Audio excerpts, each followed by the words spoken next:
Hey everybody, how's it going? It's me, Lance's Creepy Reading, and I am live with Ryan Brennaman.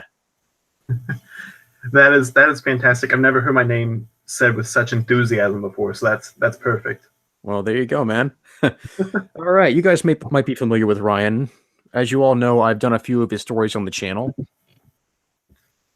A lot of, as well as a lot of other narrators in this community, like Dr. Creepin, for example. He's done a few of his stories as well. Ryan, it's great to have you on tonight. How are you? It's great to be here. I'm so glad you asked me to come do this. I feel great. How are you? I'm doing just fine, man. Just fine. It's great. I've been wanting to do a stream like this for quite a while, man, and it's great we can finally get it all underway. Yeah, absolutely. So, Ryan, how about you tell the audience a little bit about yourself? Oh boy. I don't know where to begin. They don't want to know that much.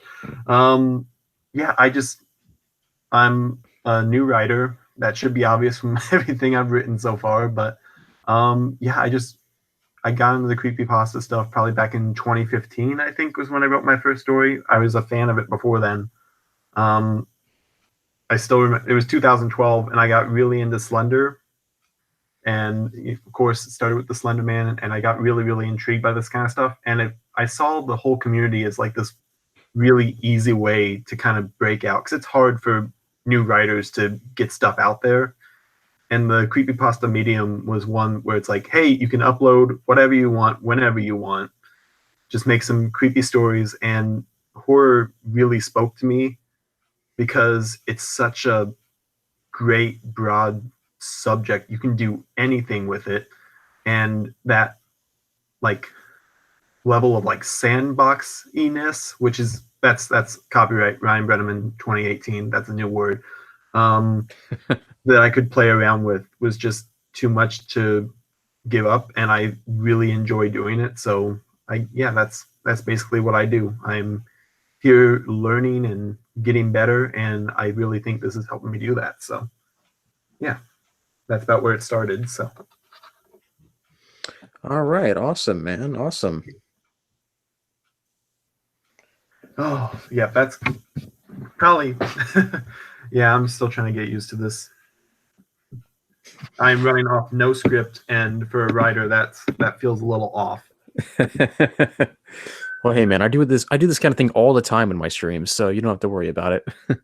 It's been quite a while since I've done a stream with you guys. Like the last time I did one was with K-Bin and Kellerman, another author in the horror community. Really awesome one, by the way. Check out his work. Mhm. That is Ben and K 1979, and I'm done doing some shameless promotion. Let's get back to the actual star of the show. Oh, sweet. Okay. Hello, creepy clown girl. How are you tonight? Well, anyways, Ryan.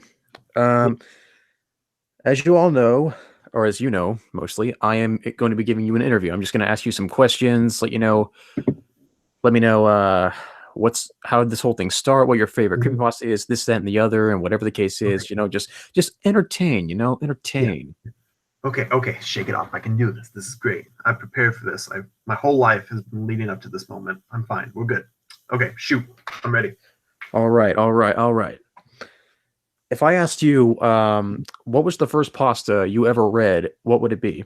Oh, okay. So the first one I ever read, I'm trying to figure out, because technically the first pasta I'd ever heard about was Abandoned by Disney.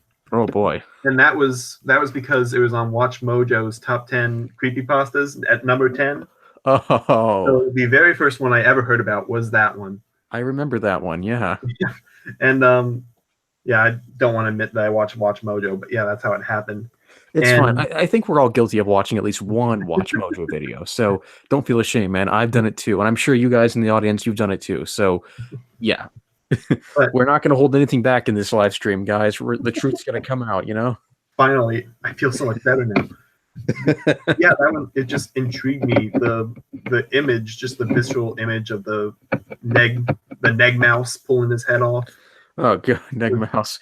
Isn't that something that Bad Creepypasta coined? Yeah, exactly. Oh man. Oh, I love that episode. That was great. Oh my god. I love those guys. Oh man, they're amazing. Hey, high hopes maybe they'll read one of your stories up on their show. Boy. I wouldn't be able to handle that. Hopefully, I made it impossible for them to do so, but we'll see. Maybe some of the earlier ones they'd rip apart, but it's okay. Do you But think that's actually good material? Anything bad, or that you would classify as bad?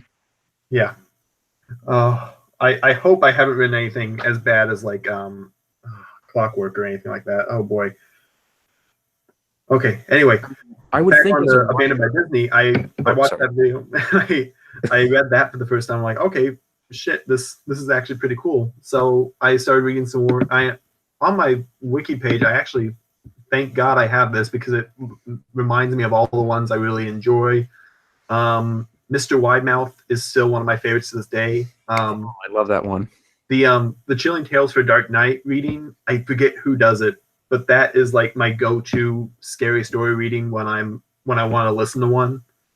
I think it's perfectly done.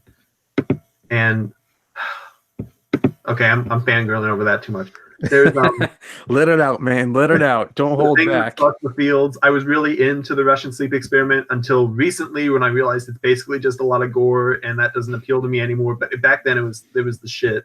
Yeah, it was kind of like that with me and the like the origin of Laughing Jack, for example. Mhm. Like of course I am acquaintances with Snuff Bomb, right? Yeah.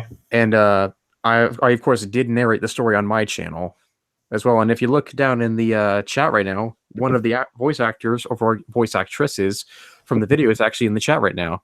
Hello, Who are Dark they? Huntress. Remember her? She actually was the voice of young Isaac in that one. Okay, cool. Yeah. But yeah, it was actually a really nice video. Really like how it turned out. But when I first heard that story back when I was younger, I actually thought it was pretty scary and kind of cool at the same time. But as time went on, I realized it's just a little too gory for my taste, and really, Yeah. as a story, it's not exactly that good because the majority of the story was, well, gore. Mm-hmm. Right. It's a mixed bag. I don't hate the story. I think it's okay. Yeah. Half of it I like, and the other half I don't like. Yeah, it did its job. It got me here, so good enough. I'm looking through my list right now. I'm like, I'm a pleb. I just got Candle Cove here and the Rake and the Thing That Stalks the Fields. It's just Oh all the man, go-to ones. I just got them here, and oh, man, Candle Cove. Like I am. Look, I don't hate Candle Cove. Although I'm not exactly very fond of it either. oh wow. Okay. There are aspects of it that I do like, but as a whole, the story, I just don't like it. Oh boy, shots fired. Yeah, Oh, no. I'm sorry. It's just not. I don't like it. It's not scary to me. We've gone too And deep now. Oh, we yeah. gotta pull out. We gotta pull that. Oh boy, man, things are getting real now. But see, the thing is, it also applies to the whole narration thing. Also, Mhm. like I have done Candle Cove 3 times at this point, and I played pretty much every single male character in that story. Yeah. And I'm so burnt out from that. And from now on, I made a vow that I would never appear in any more Candle Cove collaborations, nor would I read the story on my channel because, well, I'm sick of it at this point. Okay, I can see that. That point given, understood. Oh, yeah. But hey, if you like the story, that's absolutely fine. Mm-hmm. To each their own, right? Yeah. Speaking to each their own, the one on here that's like not on anyone else's list is A Few Suggestions by Slime Beast. That's actually, I like that one more than Abandoned by Disney because Really, it's stories like that. They're told in unique ways that really inspire me because, like I was saying earlier, one of the things that I love about horror is you can do anything with it. There's so many opportunities. Fear is never ending, and it's something that you can play with in any way, shape, and form. So it always disheartens me when I watch like a lot of modern horror movies where it's just insert demon or ghost A into creepy house B and watch teenagers C run through the house for 2 hours. It's Insidious. when we could have seen like a At the Mountains of Madness movie by now. Oh yeah, I don't know definitely. what Del Toro's doing with that, but he needs to get on it. Oh, And, sweet. It's just I like it when stories surprise me and they really keep the mystery a mystery. That's the main thing that matters to me with horror is that I don't want to know what happened. I don't want to know what I just read. Yeah, I can see what you mean, man. Mm-hmm. If I had to pick what my favorite creepypasta is, and I think I've said this in past streams before, Hmm. this was the first creepypasta I ever actually read. I never narrated this one, although I do plan on doing it in the future. Hmm. It is the story Ben Drowned. Oh Call yes. me call me cliche all you want, but Ben Drowned to me is by far the absolute best creepypasta Hmm. I have ever read. It's very well told. Yeah. I never played. Okay, confession. I never played Majora's Mask, so a lot of it doesn't make that much sense to me. But it does. It's told in such a way where it's still pretty terrifying, even for someone who never played the game. It's done very well, and it's the only video game pasta I've ever read that's. And I'm like, okay, that was good. Yeah. Alex Hall, the guy who wrote the story, Hmm. like kudos to him. There we go. Oh yeah. And from what I've heard, he's actually apparently making a sequel to it or a spin-off. I don't know. I don't Oh. know which one it is, but I mean, I kind of don't want a sequel to happen to Ben Drowned because I feel like it ended off like perfectly. Hmm. At least you're guessing what happened to Jad Usable at the end of the story, right? Oh yeah. But if he can make a sequel work, then by all means, Hmm. make it, please.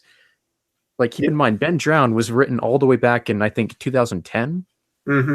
Like, I can't believe it's already been that long. Jeez. Oh, It's 8 amazing. years now. Holy crap.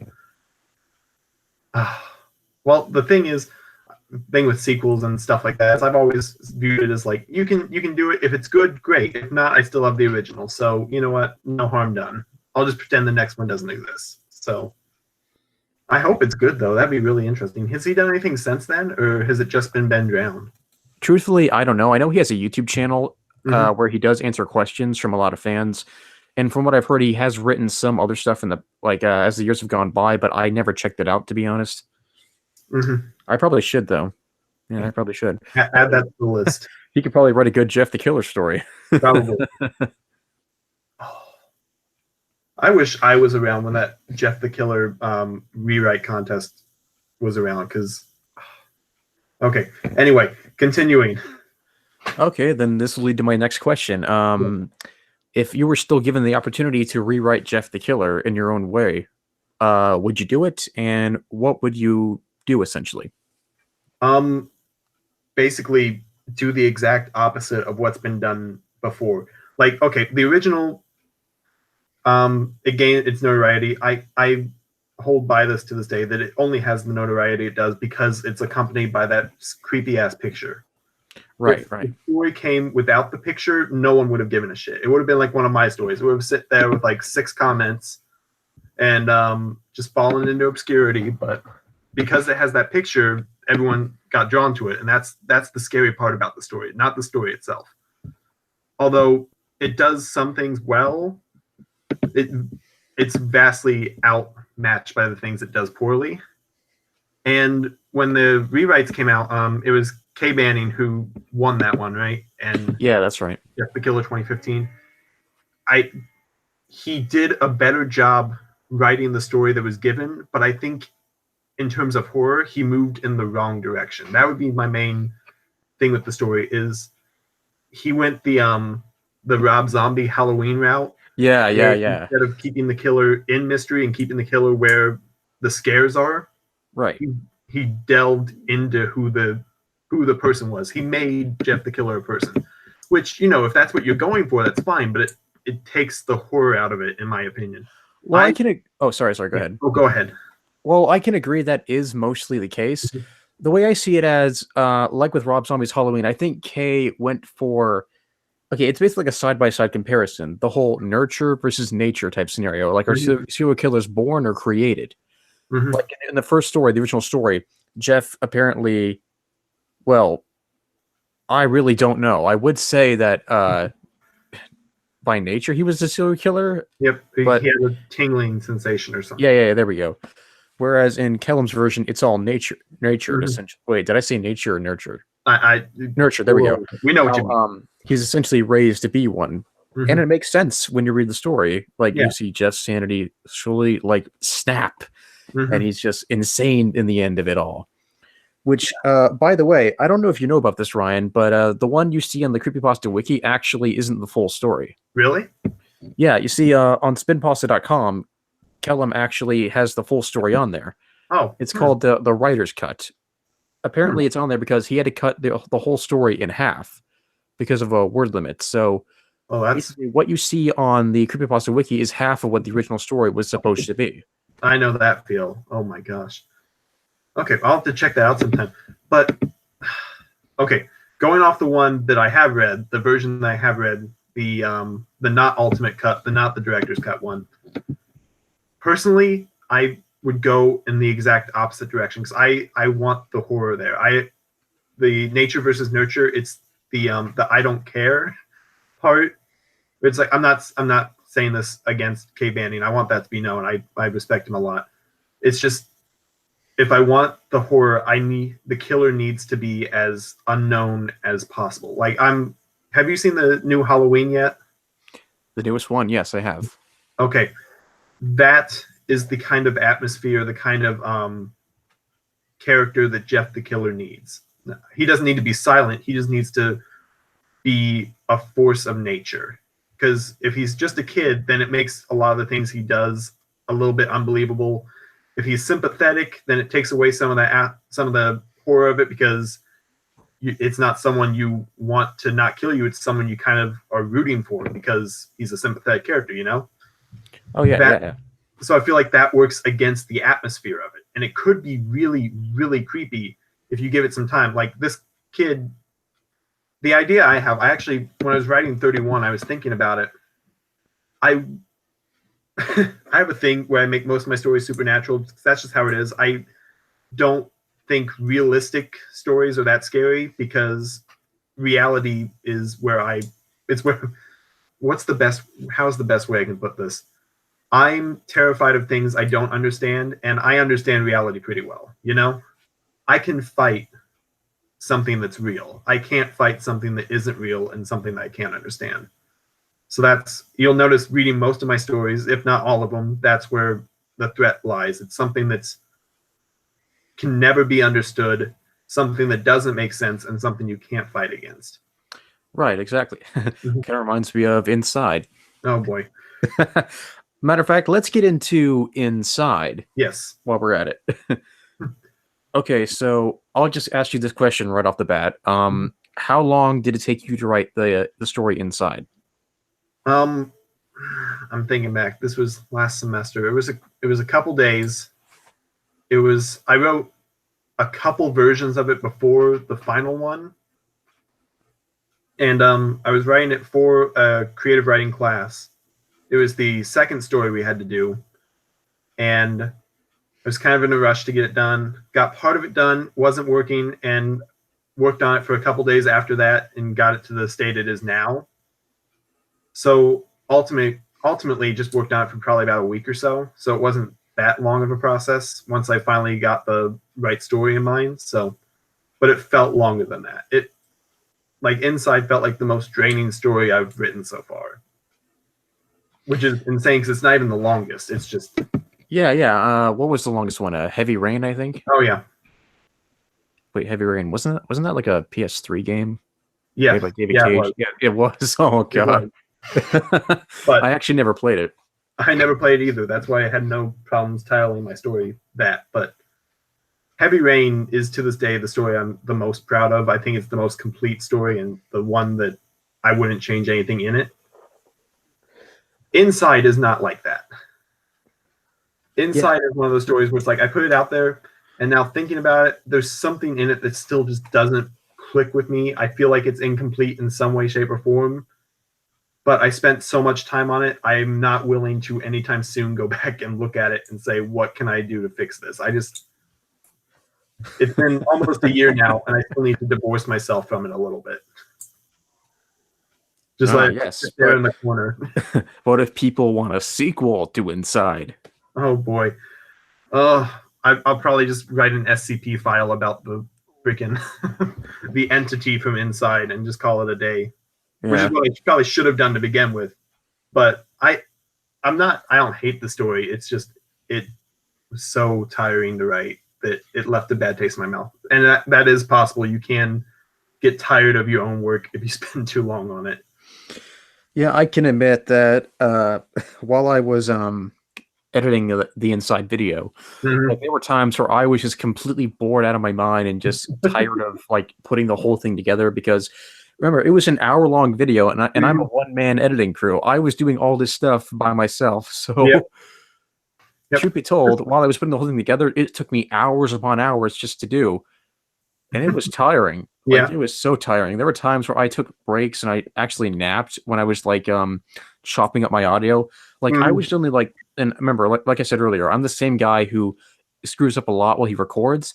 Like I was about maybe 25 to 30 minutes into the story, Mhm. and I just like took a long break like immediately after, and I just like crashed, and I still had a long way to go. Oh yeah. Yeah. This is this is a great way to start. So yeah, I promise I don't hate all my stories, just that one. Making a good first impression on everyone who hasn't heard of me yet. So Oh yeah, yeah. I write good things, I promise. It was just that one that made me tired. Oh yeah, definitely. I still like the twist. I love the twist very much, and that's the reason I uploaded it because I was very, very proud of that. I think the idea is still fantastic. Yeah, and I think a lot of people like the story has gotten like a lot Mhm. of good attention as of late since it's been uploaded. Like a Oh lot yeah. of people say that they love it. Oh, that's always good. It's like I can be critical about it all I want, but if people like it, then they like it, and there's nothing I can do about that, and that's fantastic.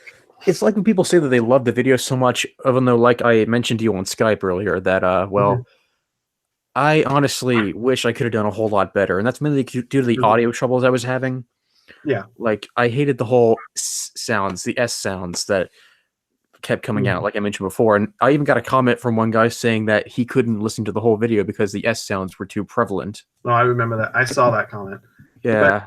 and it's always going to be an artist thing. We're never happy with what we do. We're really critical of ourselves, especially. But yeah, the good news is it's subjective. So S sounds bother some people. The S sounds have never bothered me. I'm sure parts of Inside bother me, but they don't bother other people. So it all works out in the end.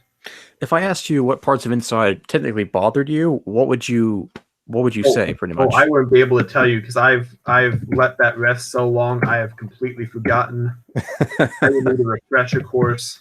I would need the Cliff's Notes. Hmm. Yeah, Uh, I can still tell you everything that happens in Heavy Rain. I cannot tell you everything that happens in Inside well, because it's well, I probably could for obvious reasons. good. I would hope so. Hope there was a little bit of retention there. It's funny though. Speaking of Inside, like I hate to keep having this whole conversation just be about your one story, but I feel like I Mhm. need to say this. Like, ever since I've done the story, I was kind of expecting a whole lot of other people to actually start doing it in the Yeah. horror community. Well, it's been like that since I wrote my first story. It's like I expected a whole lot of people to narrate my stories, but it just hasn't happened yet. Oh no, no, the most common story people have read by you has been The Quiet Sky. Mm-hmm. Which that took me by surprise. I didn't expect that kind of reaction to it. The first video was actually up the night that the story got uploaded for the first time, and that caught me off guard. And then that week after, there were like 20 uploads in the span of like 7 days. Who was the first person to read that story? Do you know? Oh boy, he was 1 second. I'm still subscribed to him. He's a smaller channel, and oh boy, I remember that video to this day only has like 100 some view. Alan's terrifying show. He was the first one. Oh wow. Yeah, I don't know if you've heard of him, but he was the first. No, but I might check him out then. Yeah. That's Oh pretty boy. sweet, man. Pretty sweet.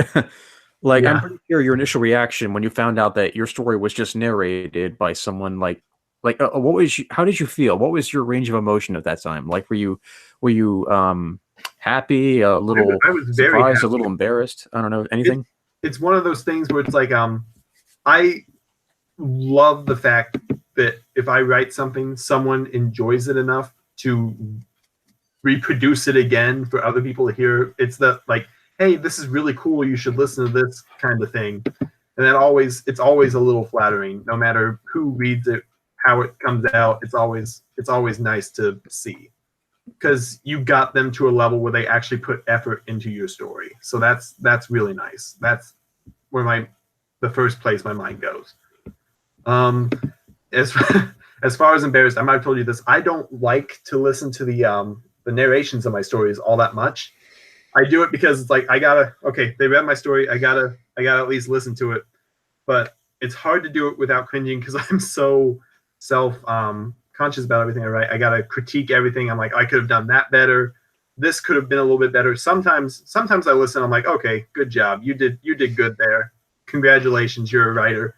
But most of the time, it's trying to figure out what could I have done better, and that makes it a little awkward, I would say. But if I can get past that, then it's a really enjoyable experience. I think the first time it happened, I actually plugged the video in.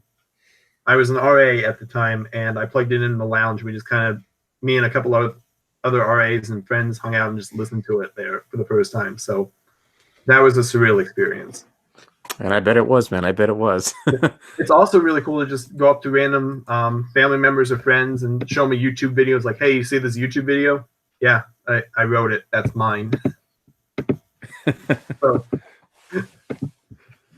yeah, I always Dr. Creepin always leaves me a really, really nice message at the beginning of all of his videos. And it's he's too kind, but I always show it off to my family like, hey, look, not a failure. Look at what this guy's saying about me. So see, Mom, I told you. Oh boy. And you know, I'm thinking about doing that too, actually, because even though it's been quite a while since I've read some of your work, Ryan, I guarantee it's not.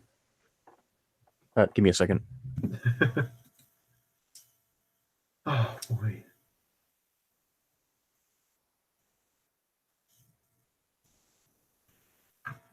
Oh, so after October, there's plenty out there. So I'm sorry. My sister just barged in and just interrupted me. Well, happens. Except I don't have a sister, so I don't know who that is. Yeah. But anyways, what was I saying? Oh, right. Even though it's been quite a while since I've done your work, I'm actually I might start doing introductions for a lot more of my videos, which also include yours. Like I said before, and I'll say it again, I do plan on continuing to do your work, Ryan. I really do like it a lot. It's been great. Yeah, I plan to continue doing my work too. So, well, I wouldn't expect you to stop anytime soon. I'm still on a siesta. After October, I just had to. That was the most I've ever written at once, and holy crap. I earned a little break. Regardless of how good people thought it was. Reviews were mixed, so it's fine. Yeah, hang on, give me a quick second. Oh yeah, absolutely.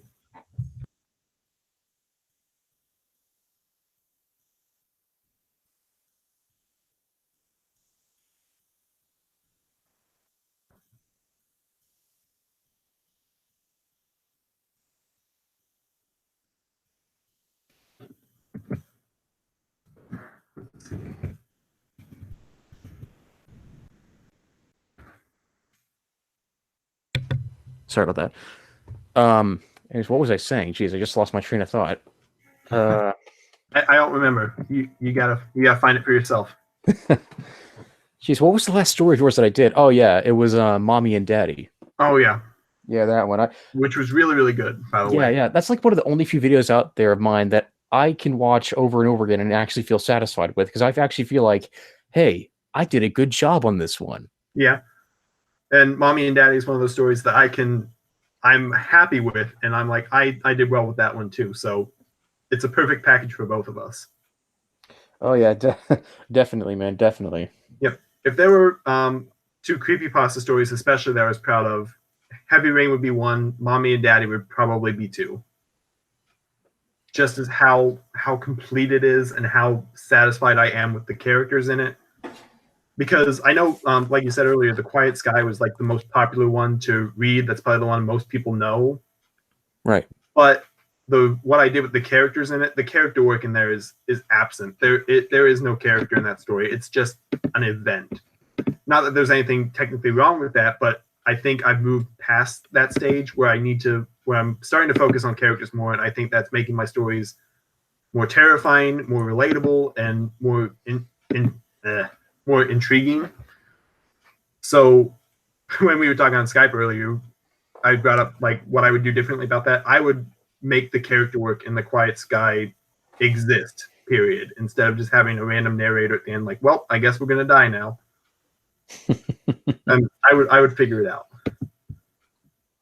If there was one of my stories that could get turned into like a Channel Zero style TV show, though, The Quiet Sky is the one I would choose 100% because I can make that.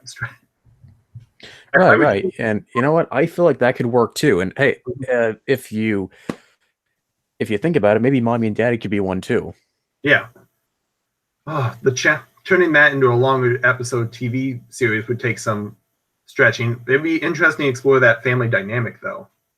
Yeah, it's so weird though because I remember when I was watching reading the story, like the whole werewolf thing, yeah, it felt kind of cliche to me, but I feel like it was done absolutely perfectly in your story.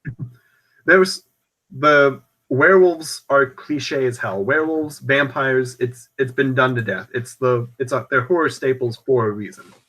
And that's why I put them in there. I wanted to Mommy and Daddy was like a test to myself, like how can I make werewolves scary again? Can I make a cliche interesting again? And so I'm like adding that human dynamic to it that hasn't really I don't think it's been seen before. Yeah. That was what drew me to that story, and that's one of the reasons I like it so much is I think I succeeded there.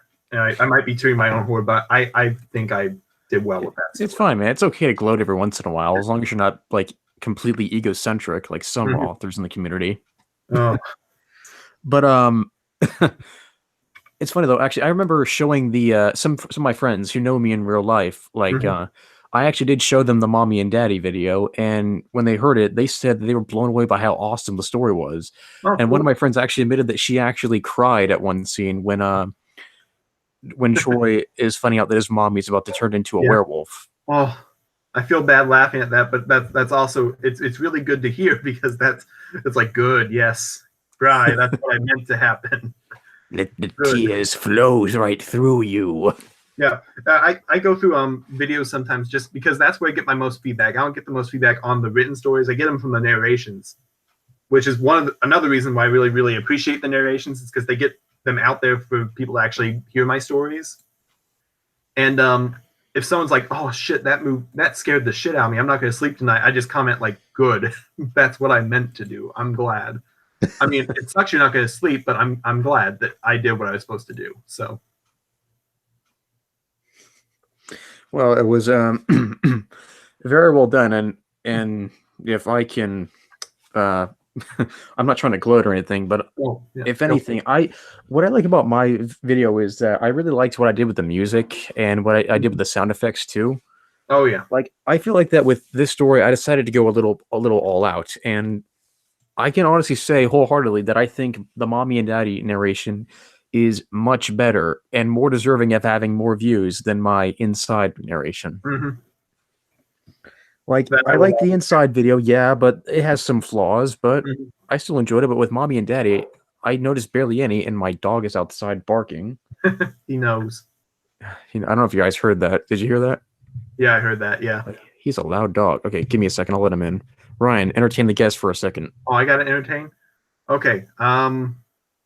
I don't know any jokes. I can't see the live stream, so I can't see what anyone else is typing. So I'm going to assume you're all leaving at this point to go get some, I don't know, cocoa or just kind of chill out in the corner until Lance comes back because he's pulling the strings here, and I'm just buying some time.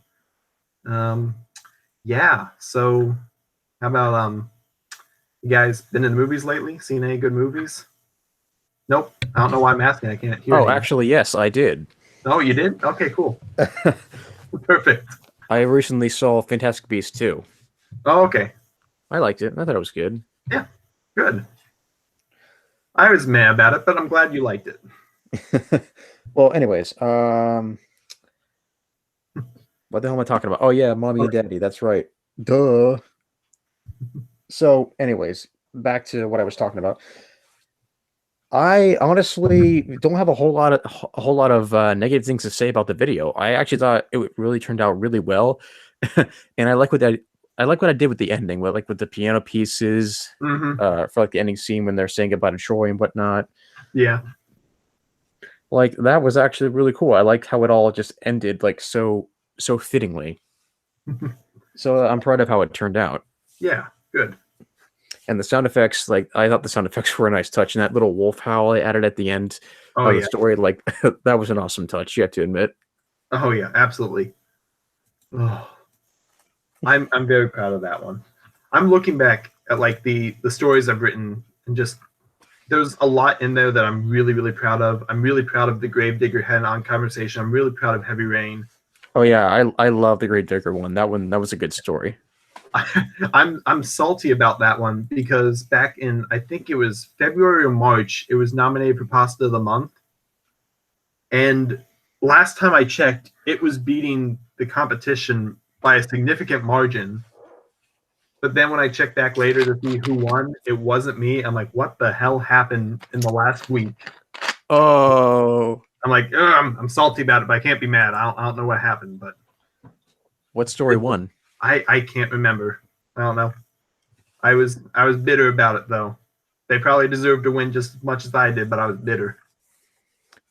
It's like when I was so bitter that Dr. Creepin uploaded his narration of Mommy and Daddy before me. Just kidding. I actually didn't care. It's okay. His narration was nice. There's a whole compilation of my stories. I'm like, holy crap, that's too much me. No one can deal with this. That's too much Ryan. Someone send help. No one's gonna click on this. Why? Oh, I completely forgot. I've written so many. I've had stories that I've forgotten about. I completely forgot about Let's Keep Playing. That one I'm proud of too. That's a cute little story. What about The Deep? That one. The Deep. That's a story. The idea for it I'm really proud of. I think the execution was maybe a bit It's not my favorite that I've written, but people really seem to like it. That was the first time I ever had someone really get after me because they hated my story. And that was, oh boy. Oh boy, here we go. It was on Dr. Peepin's video. The dude went after me because apparently I'm a man hater because in the story, in the story, the dude gets drugged by a woman, which is a non-issue, but apparently is me saying I hate men. So that turned into a thing. Wow. Yeah, that turned into a long, long thing. And I'm like, okay, there's legit criticism of some of my stories, but then there's that. Like, that's taking things like a little too far. Oh my god. And then I think he threatened me too in it. Like, seriously? Okay, hold up. I'm trying to find the. Holy shit, he's got 67,000 views on this? What the hell? Okay. I'm trying to find this lovely, lovely person. He changed his name halfway through, and I don't know why. Okay, I'm gonna keep looking for it, but yeah, that was something. And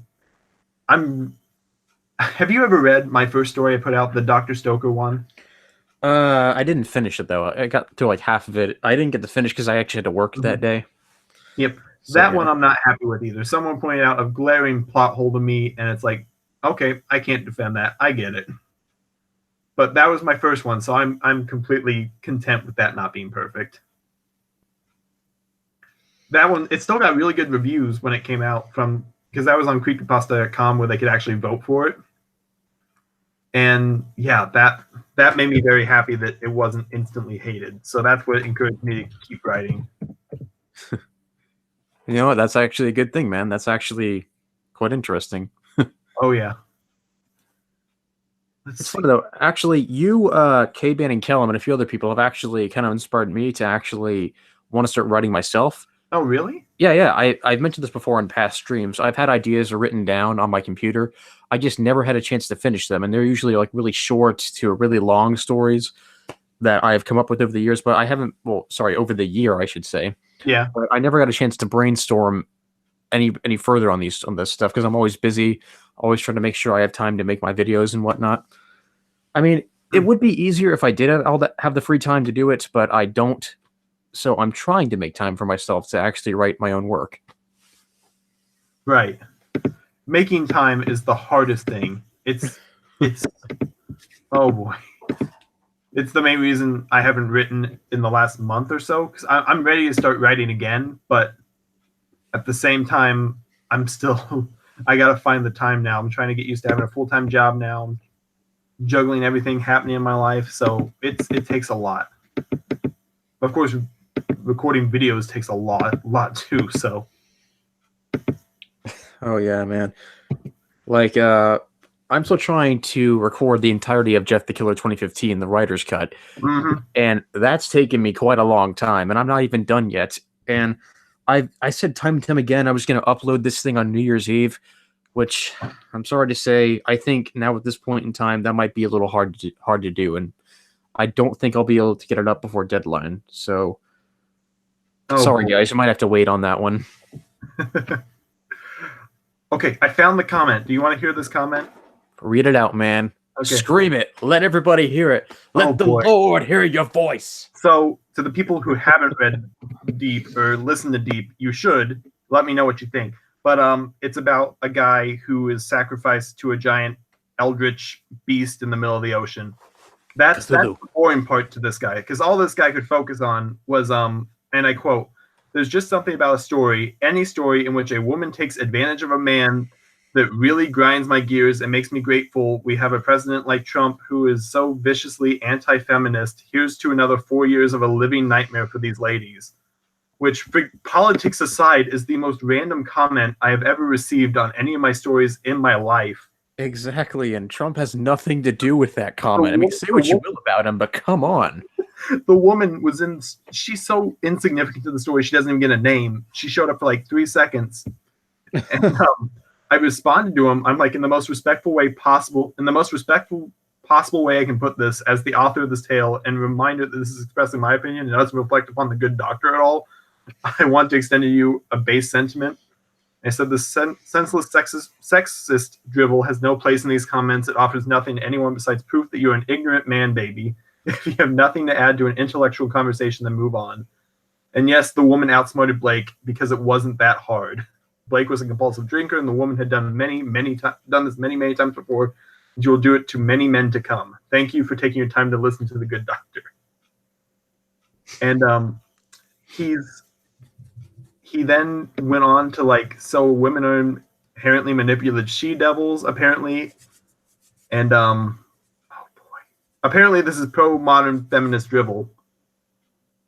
That was not what I was going for with this, but exactly, yeah.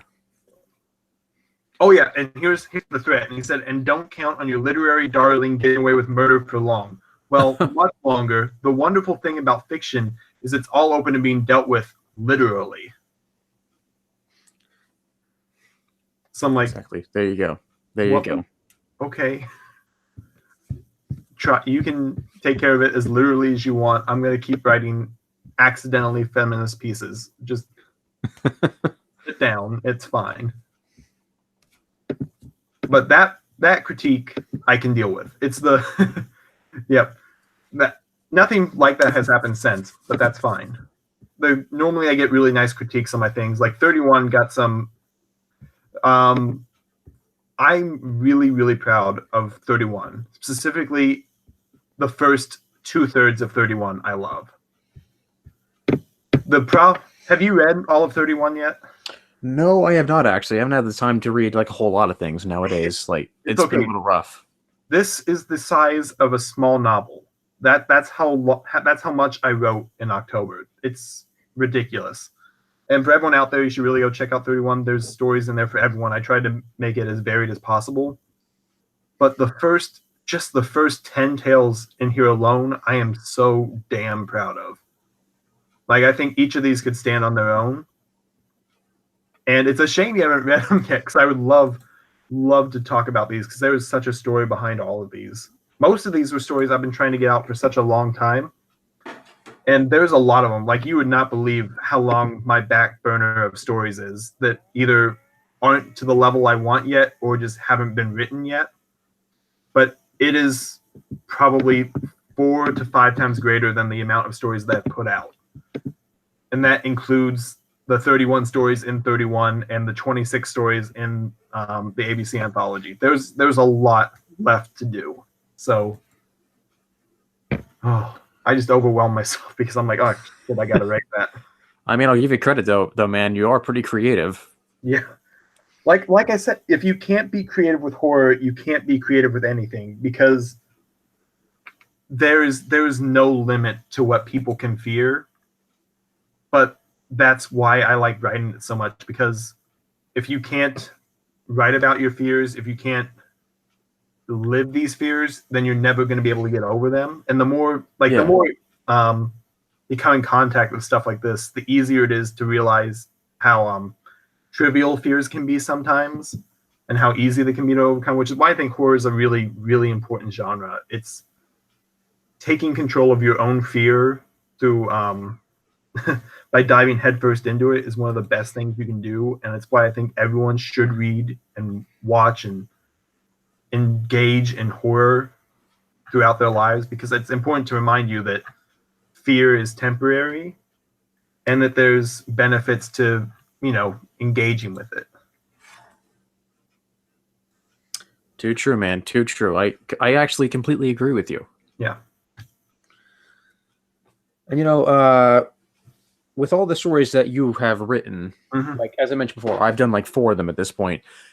The stories I've done, in case you guys didn't know, the first one I ever did was The Choice in the Fields, which I actually messaged you on Twitter when we first met, and I told you that I read that one. Yep.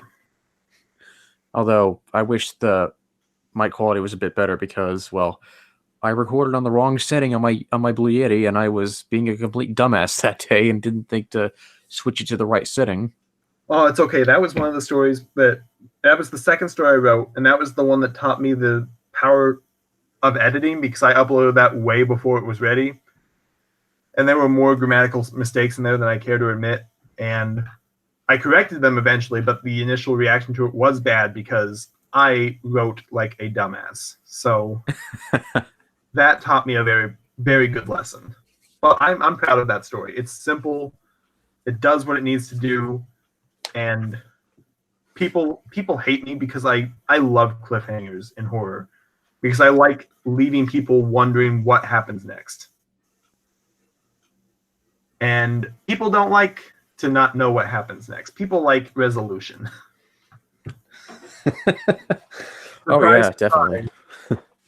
But I think, like, I give resolution in some stories. I gave resolution in Mommy and Daddy. I gave resolution in Heavy Rain. I gave some resolution in Quiet Sky. But I really think part of horror is a good horror story. I think is something that sticks with you long after you're done reading it or watching it. And that's why I like to use those cliffhangers, because just not knowing what comes next enhances, to me, what you've just read. Right, exactly. And of course, as you know, I've already narrated Inside and Mommy and Daddy. Mm-hmm. And of course, the second story I wrote of yours, and I actually read this one. Did I say wrote? Sorry. Yep. You just claimed my story. Everyone heard it. It's fine. Oh no, copyright strike me. I'm not fit to be on this site anymore. But anyways, this is back when the story was actually pretty fresh, and it was Where Did the Cat Go? Yeah. Like, what'd you think about that one? Like the story and the narration as a whole. What'd you think? Oh, the narration is, with you, the narration's always on point. I don't think there's a single narrator I've heard. Okay, there's one. There was one, because there was like a pair of 8-year-old kids who attempted to read The Quiet Sky. Oh man. And that was the one where I will readily admit wasn't that great. It was a part 1 video. They read like 5 minutes of it and then never uploaded part 2 or part 3. So yeah, they did it on a weekend, I'm sure, but that's the only narration I can remember where it's like, no, you did not do a great job. I did not really enjoy this. But as for the story, Where Did the Cat Go? Like, there's big stories I write, like Mommy and Daddy and Heavy Rain, where it's like they have big emotional impacts, and I really enjoy writing them. The characters in them speak to me, and I hope they speak to other people. Where Did the Cat Go? Is just one of those stories where it's like, this is a really interesting and creepy idea, and I just need to get it out there. Just a short little fun bite-sized story that people can read and say, oh shit, I didn't see that coming. And that's what I hope the reaction was. it's a story. It was never meant to be anything more than what it is. And if people enjoy it, then fantastic. That's all I need from it. Just short and sweet, you know? Oh yeah, definitely, definitely. And I don't know if I mentioned this to you before, but I think the next story that of yours that I was going to do was that one alphabet one you did, Oh, the anthology. anthology, The what? the an anthology alphabetically organized. That is probably being honest. That's probably the most fun I've had writing any of these stories because it was very simple. I didn't try to do a lot with it. The premise was easy. Just take a letter of the alphabet, and I found a different phrase or word for each one, and just ran with it. It didn't matter if it made sense or not. I just made something work. Like I think "you" is ugly Christmas sweater, and I had no idea how to make that work, but I made it work. And that's probably the strangest story I've ever written. But it was just so much fun to write, and I wrote it during a finals week, so that was my way out. That was my relaxation at the end of the day, trying to figure out what to write next. And I'm really proud of that one. There's some really good little tales in that one. Everyone really seemed to like the astronaut trilogy inside of it. Well, I didn't finish the entire thing yet, Oh but yeah, I I will will. eventually. It's quite long though. Oh, I just some of my favorites. There's the astronaut trilogy, of course. I like Conversations Down the Hall. I'm reading through it right now because I'm not going to remember all these, to be honest. Grandmother, I loved. Um, you can tell I love a lot of American folklore and mythology, skinwalkers, wendigos. Those shit that lurks and stalks in the woods is my favorite thing. And also, not sure if you can tell this, but one of my biggest inspirations, horror wise and monster wise, is have you ever seen the movies, the Jeepers Creepers movies? I have, yes. Yes, those were the only movies in existence that have ever terrified me. Really? I watched the second one when I was a kid, and it's one of those reasons I love horror so much because I needed to know how something could have this much of an effect on me, even if I knew it was fake, you know? And Yeah. it's that opening scene for the second one where he's in the cornfield on the scarecrow post, and the kid's putting everything up, and he just glances over and looks back before the kid looks away. It's just such a not beautifully, but it's a terrifying scene, but it's done so perfectly and chillingly. It has never left me, and it took me years to build up the courage to watch any of those movies because I love the monster so much. Forget the fact that the director is a piece of shit, and the writing's not that great. The movies themselves aren't that great. The monster and the atmosphere in them are fantastic, and that's the unknown. Like the creeper he's not a poltergeist, he's not a demon. We don't know what he is, and that's the kind of mystery I really enjoy in horror. It's that Lovecraftian, anything is possible. We don't understand shit about the universe kind of feeling that just makes you wonder for years and years what the hell the thing was. And oh, okay, yeah. It's funny, based off that opening scene in Jeepers Creepers 2, like, that's what I predict actually was your inspiration for the Choice in the Field story. Oh yeah, that was 100% an inspiration for that. And also, I used to live right right in front of a cornfield, and I used to go out there from time to time. And the feeling of being a small child in a cornfield is overwhelming because Yeah. everything is so much taller than you. You are stuck in an ocean of yellow and green, and you have no idea what's in there with you. So Exactly, and you said you saw the Jeepers Creepers 2 film as a kid, so that most likely didn't help either. it did not help. That is why I couldn't deal with it. Let's see, what year was that? I remember that was 2007. I saw that. So I wasn't that young. I was probably about 12 at the time, and yeah, that I you could tell I had a thing for horror because it's like I watched that first scene, it terrified me, and I turned the channel. But as the movie was going on, I kept turning the channel back to see what was happening. So I was doing the classic, like, close your eyes, but then peek a little bit between your fingers. Yeah. That morbid curiosity, like, okay, well, what's happening next? But Yeah, it's like you're scared, but at the same time, you're really interested in finding out what's happening. oh yeah, like horror is very, very interesting. It's so different and unique, and I could go on and on about it, but I won't because I already have. So Oh yeah, man. Oh yeah.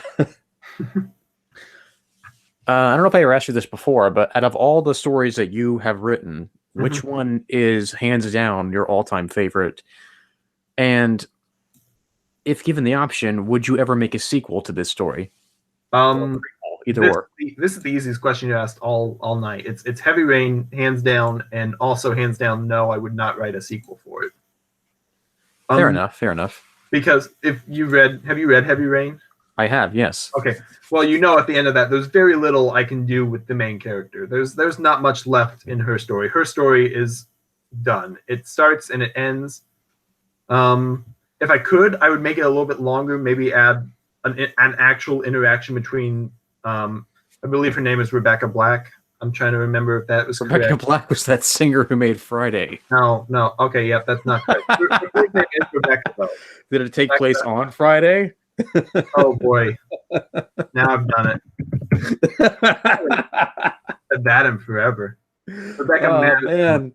Okay, I got it. Now I will every time I hear the story Friday, I almost said Friday. Every time I read the story Heavy Rain, or whenever I hear the narration made by Silver Studio One, I'll just think of the song Friday. Oh boy, now I've killed it. Okay, I can't change my answer now. It's ruined now. It's over.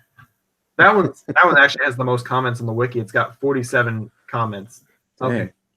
Oh, hang on. I'm gonna call it a night soon. I have to work at 6 a.m. Oh yeah. Absolutely. All right, Dark Huntress. Thank you for sticking around. Hope you have a good day at work tomorrow. And thank you for stopping by. Adios. Thank you. Anyways, where was I? Right. Heavy Rain. Like, yeah, I have to admit that's actually a really good story. I loved it. And by the way, the character's name is Rebecca Madison. Yep. Amazing. You're the author and you can't remember the names of your own characters. I just finished writing 31 stories with well more than 31 characters. Forgive me for forgetting one name. All right, I'll cut you some slack. There we go. Yep. The name. People ask me, like, do the names mean anything? I'm like, not really. They're names. Wait, I thought you said that you told me this via Skype that apparently Daryl from Inside was based off someone you knew. Oh yeah, that one does.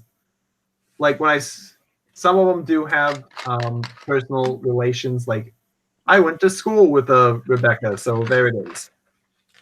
And yeah, but normally the names are just whatever I can think of at the moment. So right, and speaking of Heavy Rain, actually, what was your inspiration? This is another question for the interview. What was your inspiration for Heavy Rain? Like the setting, the conflict. How did you come up with this? The inspiration was actually just like the inspiration for a lot of these stories is a lot simpler than the actual story is. It's the inspiration for Heavy Rain was just simply snow on my windshield. Really? Yeah. It was it started off with me driving to college during a snowstorm, and there's just snow sticking in my window. I was just imagining, like, because you can wipe snow away with your wipers. I'm like, what happened if I couldn't wipe it away? And it just kept building up and building up until I was trapped inside the car. And then like, oh, that'd be a good idea for a story. Just weird. And it started off as like weird glowing snow that just trapped you in the car. And the idea was to have someone trapped in the car and just surrounded by darkness, and all I can hear is what's happening outside. And that there's something terrifying happening outside. There's monsters out there, and the world's going to hell, but they have no idea what it is because they can't see it and they're trapped. And I thought that was interesting. And I wrote a short draft like that, but then I'm like, no, this is missing something. The idea to have Rebecca and her mother came up. I did a short internship at a nursing home, and that's where I got introduced to the Sundowners syndrome. Right.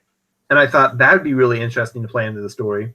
So I added that, and then after I added that, it was amazing how easily Rebecca and her mother became characters that just the story just flowed with them so easily. I didn't even have to think about it.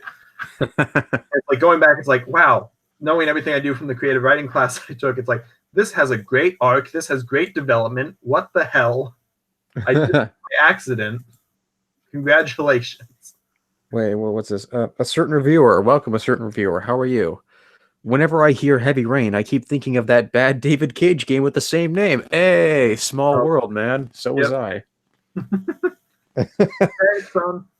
I've never played Heavy Rain. All I know is that's a reference to it. So Yeah, but I will admit that actually is a pretty interesting concept. Like the whole Heavy Rain, how body parts are falling from the sky. yeah, I I don't know where the body parts came. Like I said, it was glowing alien snow at first, and then You're the author of the story, and you can't even explain how it all happened. Okay, like let's amp it up a little bit. What if it's vein blood? It's okay. I can work with that, and then it happens. dude, that's like asking Stephen King. What exactly is Pennywise the Dancing Clown? What is he supposed to be? And King is all like, I don't know. You think of something. I know what it is. I just how the inspiration got from point A to point B is the part where you just let your imagination take over, and however it does that is an enigma. But like it's hard to explain how you get there, but once you get there, you know what it is. It all makes sense to you. Yeah, I think I told you this actually. I think via Skype also is that out of all your stories, I do want to make at least one of them a mega collab, but have a bunch of narrators on and make it like a full-fledged audio drama. Mm-hmm. And that story in question, of course, as I mentioned to you before, was Heavy Rain. Yeah. Right, tell me, are you excited about that? Oh, I don't know when I'll have it up. Maybe sometime this year, hopefully. Mm-hmm.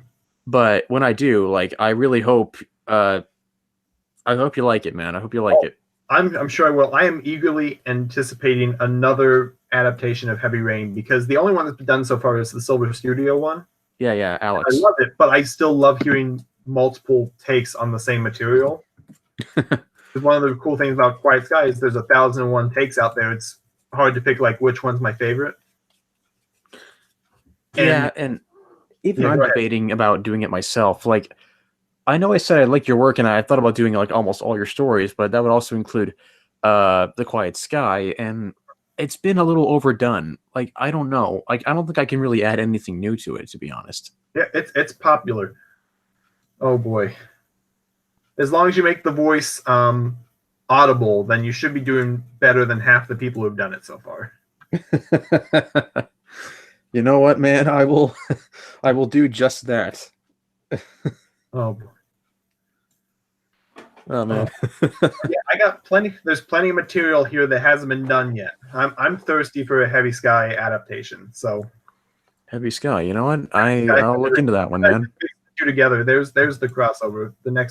The sequel to both of them. Heavy Sky, Quiet Sky, and Heavy Rain together. Wait, are they actually all connected? Oh no, absolutely not. But now I'm picturing a world where those two entities meet each other, and that's not a place you want to be. You know what? Come to think of it, Ryan, K-Bin and Kellum does this sort of thing too, where he told me outright that every single one of his stories, and this was actually something he put in his finale of his Tobit series, right? I don't know if you ever read that one. I haven't read it either myself, but this is what he told me over Skype one day. Every single one of his stories, and I think even his Jeff series, like they're all connected and in the same universe.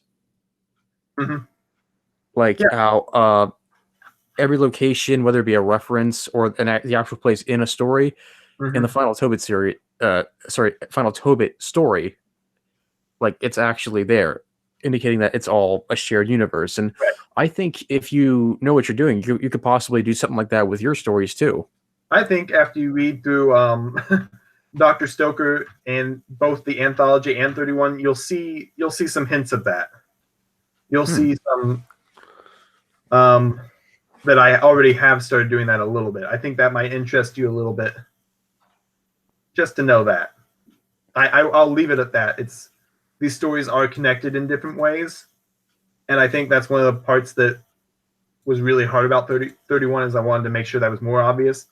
And it's a part I don't think a lot of people liked in 31 because I don't think they really got it because they haven't read all of it. But it's there. The interconnectivity is there.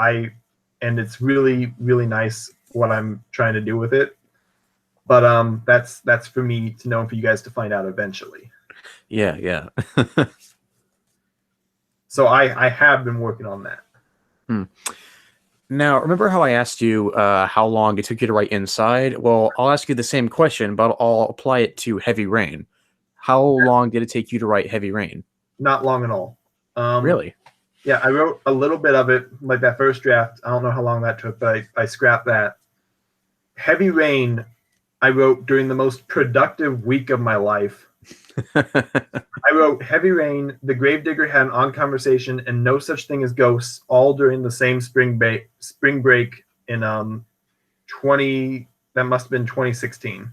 Jeez, man, how did you eat? No, it had to be 2017. That was only a year ago, I guess. And the answer is I didn't. So Really? yeah, the Gravedigger Had an On Conversation I wrote in just a couple hours. No Such Thing as Ghosts in one day, and Heavy Rain I stretched out over the whole 3 to 4 day period. Wow. So all that happened at once. Hey, yo, check it, everybody. If you are an aspiring author in some form or fashion, take Ryan's advice here. Like, don't stop for anything. Don't procrastinate. Don't eat. Don't sleep. Don't go to the bathroom. Just write. Wasting energy. Put all your energy into your fingertips because that's all you'll need. And that's how I got 31 done. I didn't breathe for an entire month. Which I'm starting to think that you actually don't have any rough drafts of your stories, do you? You just write them all as you think them? I guess. I have rough drafts for a couple. Usually I write up a first draft and then that gets sent to a Google Docs where my editors, quote my friends, particularly like Alex Peabody, Kieran Mortensen, and Michael Kovac, just had to give them that quick shout out. They're the main ones usually, and they tear it piece to piece. They tear it asunder, and then I have to go in and pick up the pieces. So then I take that copy from Google Docs and I just copy it back into the regular Word doc, and that's when I get my final draft. All right. Well, it's quite the process for you. It worked. So I'm guessing I was going to ask you, what is your entire writing process like? And I think you just answered it for me. The writing process is like that. I have a list of ideas, and I will go through that list of ideas, look for what I'm in the mood for, unless there's an idea that just has to go on the page right now, and then of course I'll just jump that. I don't outline usually. I don't usually write short synopses first. I just kind of write and let the work kind of mold itself as I go. I do a lot of starting and stopping where I keep trying. I always try to find the perfect beginning, because I know Stephen King said this once. If you have the perfect opening sentence, then it draws people in, it traps them there. It makes sure they continue on at least past that first sentence. Because if you can't hook them right away, then it's going to be very hard for you to hook them later, because most of them will be gone. So I always try to make sure the beginnings of my stories have that same hook, and getting the tone right in that first couple lines is always really important to me. So I write, and then I keep writing. I look at what's working, what's not, and I just keep on evolving several different evolving versions, several different evolving drafts as I go, until I find the one where I'm like, this is the one where everything is working the way I want it to, and then boom, we get to the end. Nice. That's actually really nice, man. Yeah, sometimes it happens in one take, with let's see, the one I brought up earlier, Let's Play or whatever. Wait, wasn't that the one about that teddy bear that could speak? I think that's what happened. I don't know. Okay, I'm back. Wait, what? I logged out for a second. I didn't even notice that you were gone, man. Yeah, sorry. Yep, I was in the wrong tab when I hit the back button. Let's Keep Playing or Tracks in the Snow, those happened in the first draft, and I just edited after that. But then other stories like The Spindler, and especially a new story in 31, which I'm really proud of. Hello, Ryan. Hello. You just appeared on. He's on camera, yo. Oh, I'm on camera. I'll turn that off. Okay. Face reveal. Incognitus. I'm on another Google Drive too, but it doesn't matter. Surprise face reveal. Not that it's really a surprise. My Twitter has my face on it. But anyway, the story I was really proud of in 31 was Abraham and Isaac, which was a story I've been working on for well over a year now, and received a full draft beforehand about a year ago that just sat there until I was ready to re-examine it just back in October, and it got a completely new draft. Then this one I felt worked, and that's why I ran with it. Because I got plenty of drafts that just kind of sit around until I'm like, okay, this is perfect. This is the one that'll work, and I can run with that. So there are stories here that are done, but they're not ready, if that makes sense. Right. I understand that. Mm-hmm. I understand that you actually have a lot, and I mean a lot of stuff on your mind. Yeah. And you can't get to them all like so quickly, you know? Mm-hmm. Yeah. There's because 31 finding the idea, because I know you probably know, but if anyone else doesn't, for October I wrote a new story every day for all 31 days. The goal was to write not something I've already done before, but to write an original story each and every day, which I did, surprisingly enough. But finding the ideas wasn't the hard part. When I got into the third quarter, the third, I guess, of that month, I started to find out the hard part wasn't the ideas. The hard part was the time, because I had plenty of ideas that I just couldn't get done in one day. And reading through it, the stories get longer and longer from the first all the way up to about the 13th. And then about the 14th is where I started to hit my little snag where I'm like, I can only write so much in one day. And finding stories short enough to fit into that time frame, but also be satisfying enough as stories, that's where the challenge came in for 31. So that was the ideas are never the issue. It's finding out what you're capable of in the moment. There's also stories that I'm holding on to because they mean a lot to me, and I just know that where I am right now in my writing career, I'm not ready to tackle them yet. They deserve more respectful tellings than I'm capable of at this point, which I think is a really big thing. So, right, I think that's actually a smart move on your end. Yeah, like I will not put out a story unless I'm sure this is as good as I can make it. Sometimes I put it out and then I realize, it was probably could have waited a little bit. Like No Such Thing as Ghosts, I could have done better with. And but yeah, for the most part, I will only put it out if I am 100% confident and happy with it, or if I just want to get it done like inside. But that's a special case. Oh yeah. Oh, that was quite the mouthful for you, wasn't it? Yeah, everything's a mouthful for me. Okay, I'm a writer. I have words. I use words. And you know what? That's absolutely fine, man. Absolutely fine. Because I feel like I'm just rambling on, and if I am, just stop me. Just call it dead. It's the Ramblin' Ryan. Yeah, it's a great name for a YouTube channel. Oh man. So another question, actually. Mm-hmm. Have you ever thought about narrating your own work or appearing in a narration of your work? I have considered both because people have asked me to do that, and the answer is I would love to. I would love to be involved with that. I've never actively pursued it though, because I don't think I have the best voice, especially for narration. Well, and I'm not. I don't either, but I try. You have a good voice. Don't sell yourself short on that. I have a little bit of a speech impediment where my mouth moves faster. My words move faster than my mouth. So believe me, I have that same problem, man. I just try to work around it as best I can. Mm-hmm.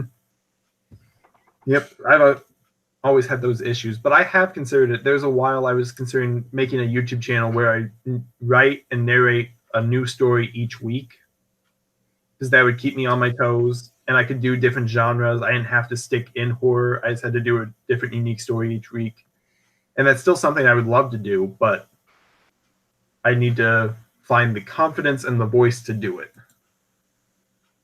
Because with writing, I can just kind of throw it out there and then leave it and let people invent their own voices for it, invent their own tones and pacing for it, but it feels different when I have to narrate it myself, you know? Yeah, definitely. Mm-hmm. Plus, when I read it out loud, it gives me a longer chance to kick myself in the butt for everything I should have done better. So probably get halfway through the story, and each time I'd be like, "What the hell is this? Why am I doing this? Who wrote this?" Oh wait, it was me. Oh crap! Now I'm in trouble. Oh. Plus, I can obviously tell I'm not used to this. My throat's getting really sore. I mean, are you gonna be okay, man? Yeah, I'm fine. But I mean, just drink as much as you can. I mean, with me right now, I have a bottle of water and a bottle of Diet Coke. Yep, I got some water. Which having Diet Coke is not really the best option, but I don't care. I like Diet Coke. Probably not, but Diet Coke is good. Indeed it is. Indeed it is. Like, who knows, man? Like, maybe with if your stories become even bigger and bigger as time goes on, maybe, just maybe, they can be adapted into like a full fledged novel, or maybe even, if we're lucky, a film. Like, think about the story Pen Pal, by A Thousand Vultures, right? Mm-hmm. Like, that was just a collection of stories all told from the same narrator's perspective, even though we never find out who the guy is who's telling the story, but whatever. Inside, I almost said it. Well, no, not Inside. Sorry, Pen Pal. Pen Pal got so successful that it eventually got turned into a novel. Yeah. And now an Oscar-winning movie producer is actually wants to make it into a movie because it's so horrifying and so well written.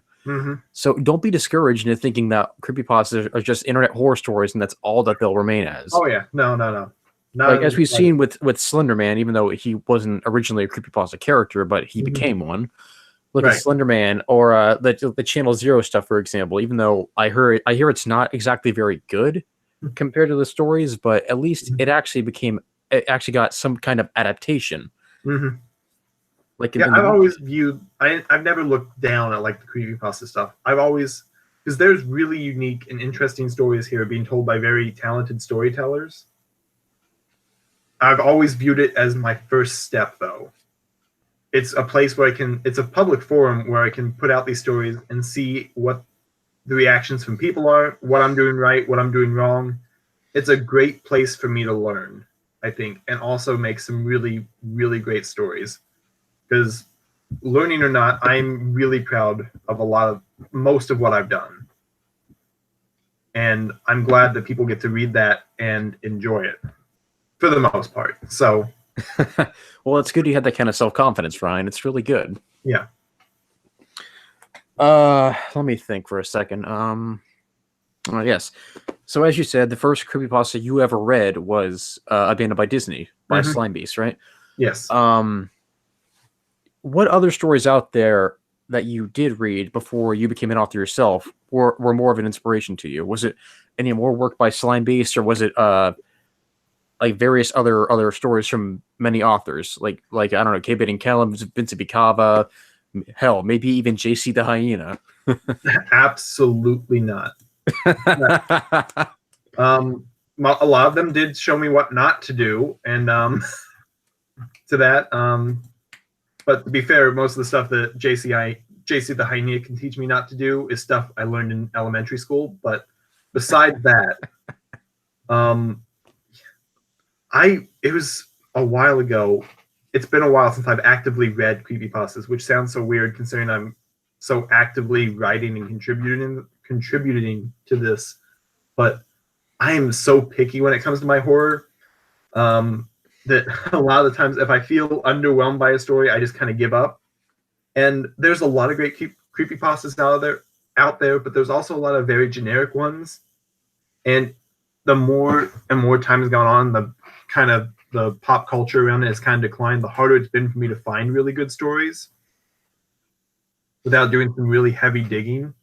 Yeah, I can admit that I run into that problem too. Like, I love creepypasta, I really do. Like, I think it's very creative and very, very interesting stuff. And if I'm being totally honest, it's a hell of a lot better to read than what we have nowadays going on in the narration community. because everyone is reading all these really stupid "let's not meet" stories. Oh yeah. Like I've ranted about this before on my Twitter, but it's the same thing every time. It really is. Yep. Like It's like there's more congratulations. variety when it comes to creepypasta. Like, come on. Yeah. Congratulations, a creepy dude with no teeth followed you home. We've all been to Walmart before. It's happened. It's fine. But the fiction stories carry that creativity with it where there's no limit to what they can do. And sometimes I'm really, really surprised. And whenever I'm really, really surprised, it's very, very nice. There was actually a story that I heard not too long ago where it's I forget what it was. It's like don't use cheat codes on a Ouija board, I believe. I've heard about that one, yeah. And it's one of those where it's like the title's like, oh, another freaking Ouija board story. But it was actually, it wasn't, I didn't think it was scary, but it was definitely very, very interesting. And that's something I really appreciate. I don't always think they have to be scary for me to love them. They just have to be different and fun. And cheat codes on a Ouija board was interesting and fun. So yeah, it's also, like I hate to say this, I hate to use this expression, but don't judge a book by its cover, I guess. Mm-hmm. Which I am very guilty of. Admittedly, I am too. Yeah, but there's only so many creepypastas I can read before I start getting really jaded. There's only so many times I can read the phrase "sent a chill down my spine" before I want to stab my eyes out. Because it's used in just about every scary story in existence. Yeah. It's the pet peeve. It's the uber cliche. Don't use it. I don't want to know about the and I've probably used a couple of these before. I don't want to know about the goosebumps on your arms. I don't want to know about the hairs on your neck. I don't want to know about any of that. Find something new. Or that weird tingly sensation you get in your stomach. I felt like I was being watched with my spidey sense. Okay, I could rant about that all day, but as for different unique stories, there's only a few that I can think of, and most of them I got introduced to on YouTube because back when I first got introduced to the idea of creepypastas, most of it came from YouTube and like top 10 lists. Huda Hoodlum's Revenge was a big one. Oh man, that guy's awesome. He's cool. He's kick-ass. And Bad Creepypasta telling me what not to read. They're also awesome. Yeah.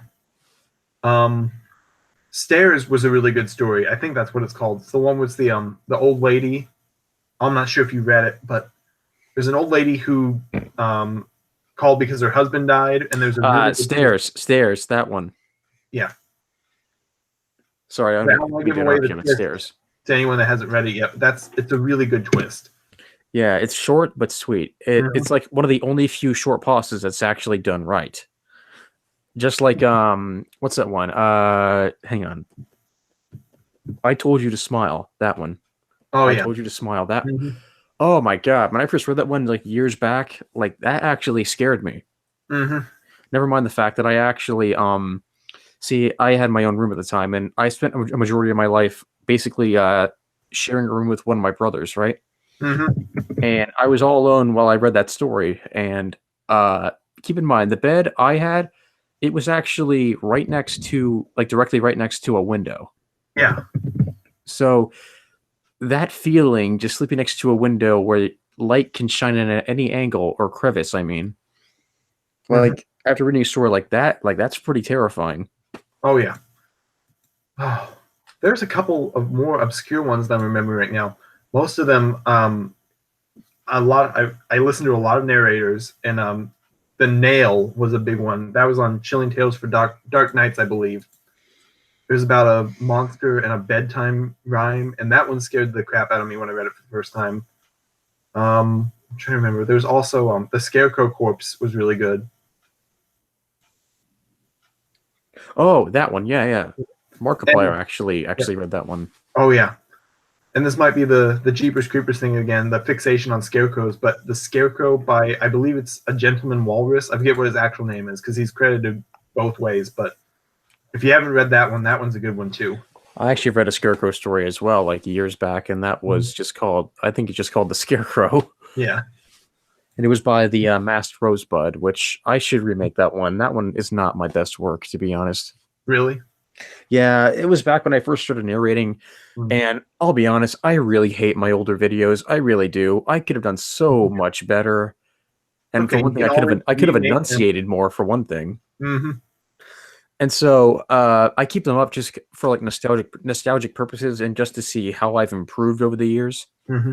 Like I've been doing this for almost 3 years now, so I like to think with me keeping these original ones up, I can just look back and say, yeah, a lot's changed since then, and a lot has changed. It really has. Mm-hmm. I'm really, I'm really glad of how much I've managed to accomplish by doing this. Right. And the ability to realize that you've improved and to look back and know what you need to improve is always really, really good. So that's Exactly. never something. Just I forgot what I was going to say. Go ahead. A certain reviewer says, "Is It Follows a creepypasta?" No, no, it's No. not a creepypasta. It's just, yeah, I really don't know what to make of It Follows. Like, everyone said that they loved the movie so much. I fucking hated it. I thought it was stupid. Oh my God, you too? Yeah, I thought I exactly. was alone. Like, what the fuck is so scary? Oh, okay. So if you have sex with someone, this weird ghost thing, whatever it is, will follow you, resembling someone that you know in your life. And apparently, as the movie suggests, you'll get raped to death. Mm-hmm. It's the concept is good. I think the thing that murdered the movie for me was the fact I didn't give a crap about any of the characters in it. Exactly. I It's just just, oh my god, it was so dumb. it's the difference between that and the movie which should have been bad, like Happy Death Day, which I was really, really, really fond of. Which they're I making a didn't sequel think I to. would be. Do what? They're actually making a sequel to that one. Oh yeah, I saw that, and it actually doesn't look half bad either. So holy crap, who knew?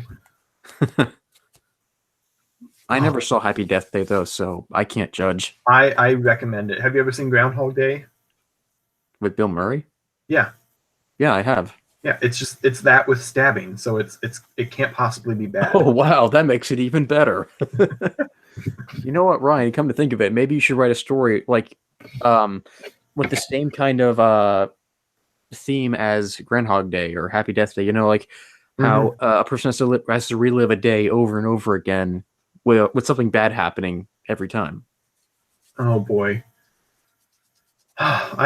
I if I had an idea that would work, I would. But Groundhog Day, live die repeat stories are hard. Yeah. It's we there's three of them that I can think of. It's just Groundhog Day, Edge of Tomorrow, and Happy Death Day. And the only reason they succeed is because they found something completely different to do. And I'm not sure if another horror story would work. I'd have to make it really different from Happy Death Day. Yeah, only one that comes to mind that I think actually managed to do something like that right in creepypasta world was I can't believe I just called it that, was the strangest security tape I've ever seen. Oh yeah, that did it well. That's a good one. That was absolutely fantastic. That was a great story. Yep. See, there's a lot out there. It's like you mention them, you're like, oh yeah, that's great, but they're not coming to mind right now. Damn it! I need a. Where's the Tats top videos? They need to show me. Oh yeah, man. What's this? Hello, just dropped by because I'm here at institutional Christmas party. Okay, Angela. Well, hi. Thank you for stopping by. Rainer, what's up, buddy? Ryan, this is Rainer. He's also an author in the horror community as well, and I've done like 2 of his stories. Cool. You should check out some of his work too. It's actually pretty interesting. He actually has a book published that has all of his work like copy and printed, I guess. Does he? That's the next step. I've had one story published, and that was through a school journal. That one you can actually find online. It's not a creepypasta. It's a horror-esque story, but it's not horror enough to be on the creepypasta wiki, you know? It's right. The Monster of Whiteside, I believe is what I titled it. I think it's on Wattpad if anyone wants to read it. Oh, Wattpad. Yep, don't judge me. It exists. The Monster in Whiteside. And it's up there with Heavy Rain and Mommy and Daddy is one of the stories I'm proudest of. So It's out there, self plug. It's good. Well, you know what? Yeah, and that's actually pretty awesome, man. I'm proud of you. Thank you. If there's any way I can obtain a copy of this book, please let me know. I have an extra journal, but as far as I know, I'm not sure how to get a hold of one. I just make mine But like specially made, man. yeah, I'll sign it for you. Hey, there you go. There's getting an actual book published is step one. Well, I guess it's the next step for me. I'm working on it. And I really do hope you succeed. I really do. Join the club. If anything, you can probably set up a GoFundMe and try to get that whole thing going. I know that MCP and Vince Vicava did it with the Creepypasta comic book. Yeah. And I believe Slimebeast is doing it now. He's doing like a Kickstarter for his own work as well, which to each their own, right? I mean, people are really ambitious to try and get that thing done. And I think if you're an aspiring author who actually wants to have something like this happen, then do it. Matter of fact, I'd be really impressed if K-Ban and Kalem actually got like a full-fledged book adaptation of almost every single one of his Jeff stories, or maybe just all of them like combined into one. That'd be one big book though, but damn, that'd be awesome. Like, I'm all for creepypasta authors or horror authors on the internet to actually have their work published from like, I don't know, screen to page, I guess you could say. Like, that's actually really cool. I would love to see that. And I wish more authors would actually try to make an effort to do it. Because there are, I'm sure for some like me, I view this as like a first step. This is a training ground, basically. But I'm sure others are just like, oh, I got one real cool idea, and that's about it. That's all I got. But yeah, exactly. And there are so many authors that I've seen that are so amazing, right? And they just leave their work up on the wiki and they never bother trying to, or any creepypasta website to begin with, but they don't try to actually make an attempt to get their stories published. And I honestly think they should. And at the end of the day, it is their choice. But I wish more authors were like that. Like, for example, like I really enjoyed the stories written by fellow creepypasta author Mr. Dupin. To me, he is a fantastic author, and I love his short stories as well as his long ones. They're really good, and I wish they could be published in like into like a book, and I could actually see that happen. And the same also applies to authors like, say, Shadow Swimmer 77. Like, his stories are really good as well, and I wish his work could also be adapted into a novel. Like, that would be amazing. Oh yeah, absolutely. It's the next big step, and not everyone gets to take it or wants to take it, but I think I'm about there. So we'll see what happens over the next year. Say, as far as I'm concerned, my GoFundMe account right now is the full-time job I just got, so we'll see how that works out. Makes a GoFundMe. It's been up for like, I don't know, 3 months, not a single donation. GoFundMe? How about go fuck me? Oh boy. What's this? Hello, Drew C. How are you? A certain reviewer says, I am writing several books right now as well. However, I only have 2 in the writing process. The rest just have their titles so far. I mean, hey, you all got to start somewhere, right? Yep. Oh boy. Well, I don't think I've ever started with the title before. Yeah, I was actually wondering about that. Like, how do you come up with the titles, man? Does it just like come to you while you're writing it, or do you just come up with it at like last minute when the story is finished? It all depends. All depends, eh? It depends on if I recognize a certain phrase or idea in the middle of the story, or if I have to go back and look for it. And it also depends what's available on the Creepypasta wiki. So, because Inside was not supposed to be Inside. Really? What was the original title supposed to be? Oh, I'm trying to remember. It was something like probably Silence, I think. I think that was what I titled it during class. Something like that. It actually had a much longer title than that at first. I think I first wanted to title it like The Strings of a Guitar. Oh boy. But I was told that was probably not the best idea, even though I liked it. I mean, it kind of makes sense, but I feel like Inside is a much better title for the story. Yep. And it could be like The Adventures of Daryl Hutchinson and the weird thing inside his ear. Yep. But it's also, the title could be whatever. It doesn't change what's in the story at all. I could call Inside the adventures of Miss Flufflebum and her army of unicorns, and it doesn't change the fact that the story is Inside. If there is one thing though that I will criticize Inside for, it's that I honestly wish we actually knew a little bit more about the entity that possessed him. Like, I mean, like as to how it got there in the first place, because we never find out. Like whatever's in there actually is already in his ear by the time the story starts. Like I would like to see the entity actually explain to Daryl as to how it got inside of him. Say, like I said earlier, that's one of the things I like to leave. Like how the hell did that get inside his ear? If you want to roll author's inside, that first night, that's not the thing's first night in there. I think I'm trying to remember. 1 second. I think I might have left a small little hint. Yep, that first night when that itch starts turning to pain, that's the thing's first night there. So part of it was inspired by spoilers for anyone that hasn't read it yet, because I don't want to reveal what's inside if they don't actually know what's inside. But you know, the urban legend of how many spiders you swallow in your sleep. You're kind of giving it away like that, man. I know. That's why I gave the spoiler warning. They gotta like tune out for just a second. Oh, okay. And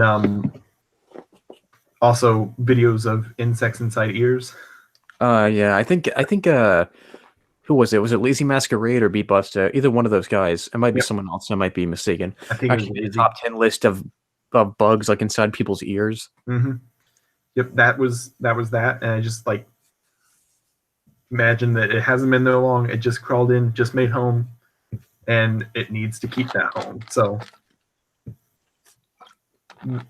getting in there that first night was just there and that. If that makes sense. I'm sure that doesn't satisfy you completely, but I just imagine that it was a random entity face right now. I'm making a pouty face right now. I'm not satisfied. I like to imagine it was just a random entity that was just kind of wandering around, like most of these entities do in people's houses. And then it gets inside his ear, and then it reveals that it's a little something more. So whatever its past is, it's here now. So I will admit, like, for those of you who haven't read the story, there's this one part where Daryl realizes that the spider... Did I just give it away? Absolutely, but it's okay. Spoiler warning. It's fine. We never lifted the warning, so... The voice, I should say. Apparently the voice can't understand what Daryl is doing while it's speaking to him, right? He can't understand anything that isn't visibly shown. Right. Like it can't read his mind. Yeah. At first that kind of confused me for a second, but then I realized, oh wait, that's how it works. Yeah, it makes complete sense. There was hints like that I tried to get across. I think they don't land as well as they should, and that might be why the story doesn't land with me the way it should, if that makes sense. Right. I mean, later on, I'll probably ask. Well, if we ever get into another Skype call again, I'll probably ask you to tell me what you wrote down, like the changes you would have made to Inside when you were first writing absolutely. And I'll read through it again. I'll figure it out. Oh, sounds good, man. Sounds good. Editing round 2. See if I can't make it better. At least you tried. But that's the thing I like about the wiki, is if I need to change something, I can. The option is there. In fact, I remember how you wrote the story The Deep, right? And it was all ocean themed. So I just remembered a while back I got requested to read a story by Basement Writer, and I did eventually upload that video. It was called The Dark Sea, where a guy is with his friend out on the sea. He sees a whale tied up in a net. He releases him, but the whale gets aggressive and like whips his friend back a great distance. And the main character gets caught up in the net, and then he's just spends the rest of the story sinking in the ocean, wondering when he'll hit the bottom or when he's going to die, because eventually his oxygen tank is gonna run out. That's cool. I'm like, yeah, that's actually a really interesting idea. That's actually a pretty interesting idea for a horror story, because the idea of plunging into the ocean and just sinking for infinite depths, Hmm. not knowing when you're going to die, like that's an awesome idea. It Yep. really is. And I think, Ryan, I think you could probably do something like that too, if you're ambitious enough. There may be something like that in my backlog. I don't want to. I don't want to say anything. It's definitely different than that, though. Right, right. But it does remind me of something I was thinking of. And this is kind of a cliche thing, but Mhm. from what I've seen, almost every creepypasta author that I've known, or at least seen, have tried writing a clown story or Mhm. implementing a clown in any certain way. Mhm.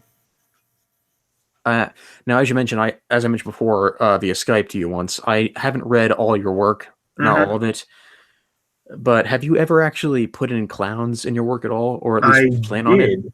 I have. I have done that. Actually, I think I did it kind of twice in 31. One of them was just kind of implied. One of them, and the second one is definitely clowns. But like the werewolves, I figured if I'm going to use something that Uh, famous. Ryan, Hmm? you're kind of cutting out for a second. Could you repeat that? Oh, okay. Can you hear me? Am I back? Am I Yeah, good? yeah, yeah. Just Okay. Say there's yeah. two stories that feature either a clown or a clown-like entity in 31, and like the werewolves and Mommy and Daddy, I said to myself, if I'm going to use this, it has to be Oh, here we different. go again. Oh boy, am I? You just started skipping again. Jeez. Sorry about that. I don't know what that is. I don't know if everybody in the audience can hear it. That I don't know if everybody in the audience can hear it, but um, Hmm. maybe it's just me. I don't know. Okay, let's try one more time. There are clown stories in 31, but like Right. Mommy and Daddy, if I was going to use a clown, I needed to make it different and unique, and I think I did that. I forget. I think it's like story 8 or 9, but there is a clown story in there, and hopefully it lives up to expectations. Because I All did right. do All something right. different with it. Well, if you ever plan on making more, like I will definitely read it. Read it, man. It's great. Oh yeah, Great stuff. So tell me, what did you think about this interview so far? Having fun? yeah. Having I'm a good having a time? lot of fun. This is really nice. I could, I would say if my throat wasn't dying, I could talk all night, but I probably need Well, to we can't have wrap a this stream up. that go on that long. Oh yeah, I need to wrap this up soon because I hear people in the house going to bed. So, oh, any other questions you got for me before I have to book it?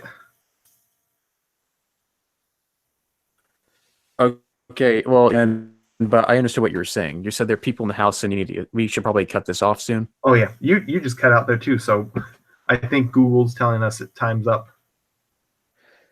Yeah, well, I guess. Yeah, I guess I think now would be a good time to end the stream, because I don't really have any more questions to ask. So for those of you left, if you're still around, thank you so much for watching this stream. And Ryan, do you have anything else to ask me or anybody else? No, just thank the people who are watching because they came here to listen to us talk, and that means a lot to me. I hope you guys have read my stories, or if not, you're going to go check them out, and I hope to hear feedback from you guys. I really appreciate it. Exactly. Actually, here's one more question for the audience. What advice would you give to any aspiring horror authors? Oh, my advice? That's right. Oh boy. Don't be afraid to be unique. Don't feel like your story has to be like any that have come before to be good, because that uniqueness that horror offers, that's for you to play with and for you to have fun with. And that's where horror stories really shine. Different horror stories are what people are looking for and what really separates them from the crowd. So you don't need to write, unless it's really unique, you don't need to write another Ouija board story. You don't need to write another possession story unless you got something really good in you. It's got to be something different. And those different stories, don't be afraid to be really different, is what I would say. There is no limit to horror. And also, don't ever say chills down or up your spine, ever. Yeah, yeah. Don't ever do that. Oh man. Well, Oh, I also, think one other thing. Don't be afraid to take or receive criticism. Ever. exactly. Couldn't have said it better myself. All right. Yeah. Don't be a JC the hyena about it. Oh yeah, definitely. Well, Okay. I think this has gone on long enough. Oh yeah. This was So, awesome. guys, hope you guys really enjoyed the stream. This has been my first ever interview with an author on the show, well, channel, I mean. And you know what? I like it. I think it's a really nice change of style. So I might do this more often, actually. So, well, Sounds actually, what am I saying? It's not my first time doing this. I did the same thing with K-Ben and Kellum good. like quite a while ago. So you know what? This is the second time I've done this sort of thing. Oh boy. Okay, And you know what? I would, we won't tell him we forgot about him. yeah. So, you know what? I would like to keep this whole thing going. I would like to do something like this in the future. So, you know what? I think that every once in a while when I stream, I think I will interview somebody new, whether it be an author, a narrator, or maybe another YouTuber in general. In general, you never know. It could be anything. So, I think that is a good idea. And you know what? I got to say, Ryan, thank you so much for appearing on the channel tonight. It was a really great honor to have you here. Thank you for having me on. I love talking about myself for an hour and a half. It's great. Oh yeah, definitely. Oh man. So anyways, like I said, my next narration video is a mega collab for Jeff the Killer 2015. Mm-hmm. It may or may not be up this month if I can't work fast enough. I'm trying. I really am, guys. But if I can't get it up this month, I'll try to get it up in January. Like, mark my words. Mark my words. It's gonna happen. It's gonna happen one way or another.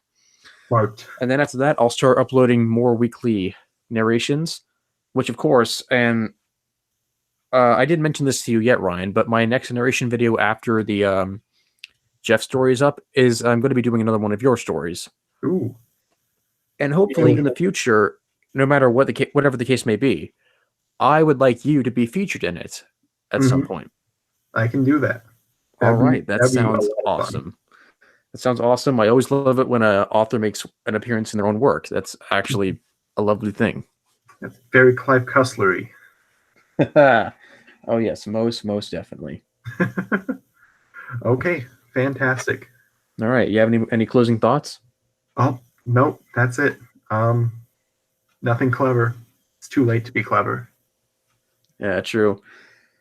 All right, guys. Well, with that being said, I hope you guys enjoyed the stream. I hope you guys enjoyed Ryan for the most part, because he certainly chattered a whole lot.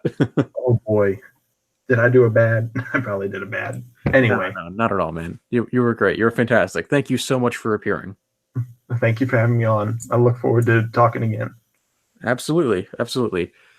All right, guys. Make sure to check out Ryan Brennaman's work. It is available on the Creepypasta Wiki as well as the creepypasta.com site and Wattpad. And if I can remember, I'll also make sure to post a link to your wiki page. That'd be fantastic. Thank you. All right, you're welcome. All right, guys. Thank you so much for watching. Have a great night. And with that being said, I am Lance's Creepy Reading. Ryan. Yes. You're supposed to say, and I'm Ryan Brennaman. Oh, okay. I figured that was obvious. This is just it's how I close the streams like nowadays. I thought you died for a second. I thought the audio just disappeared. I'm like, okay. No. All right, let's do this over again. The one who's not Lance. Oh, I still screwed it up. Okay. Okay, let's do this over again. All right. I hope you guys enjoyed the stream. I hope you guys really enjoyed Ryan. Check out his work. And with that being said, guys, have a great night. I'm Lance's Creepy Reading. And I'm Ryan Brennaman. Have a great night and take care. Good night, guys.